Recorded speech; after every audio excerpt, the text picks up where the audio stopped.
um dia triste para a cultura brasileira, um dia triste para as mulheres brasileiras, porque é inegável a trajetória da Rita Lee,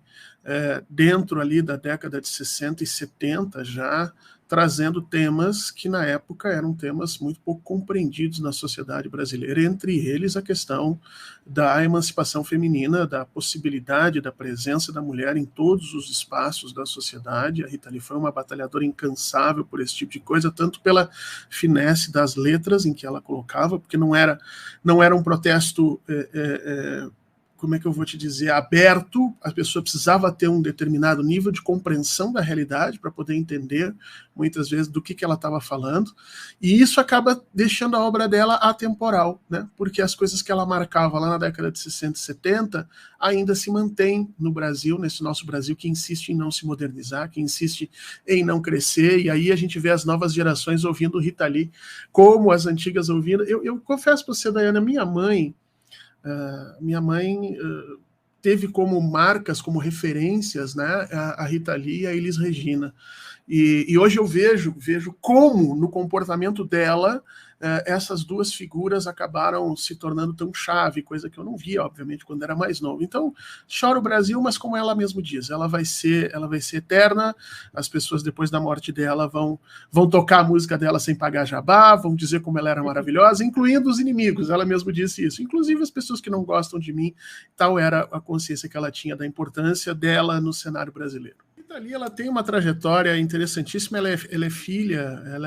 não é filha, acho que a mãe dela já era brasileira, mas ela é neta de norte-americanos, ela desde cedo sempre teve o inglês como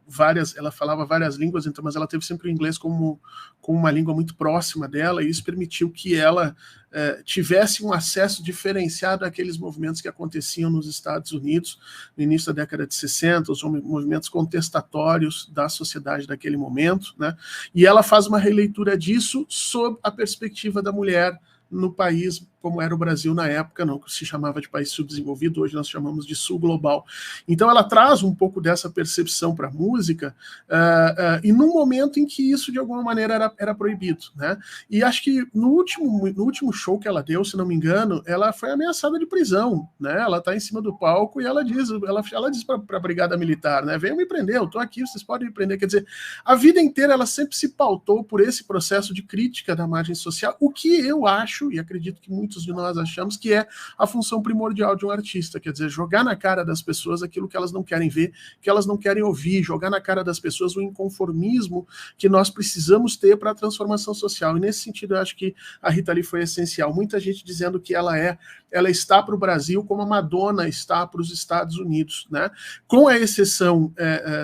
da sexualização, que a Madonna muitas vezes utilizou, e utilizou bem isso, né? A sexualização dela, do corpo, que em diversos momentos ela faz, e que a Rita Lee de algum momento se retraiu disso, tão logo ela se deu conta de que aquilo seria uma questão comercial a ser explorada, mas eu acho que em termos de grandeza é mais ou menos isso. Eu não tenho dúvida que se nós tivéssemos, a época que a Rita Lee surgiu, uma indústria fonográfica de tamanho e porte como a norte-americana, que ela teria ido realmente muito mais longe, não só nas fronteiras brasileiras, mas segue para nós uma figura de um carinho imenso que a gente vai levar para o resto da vida.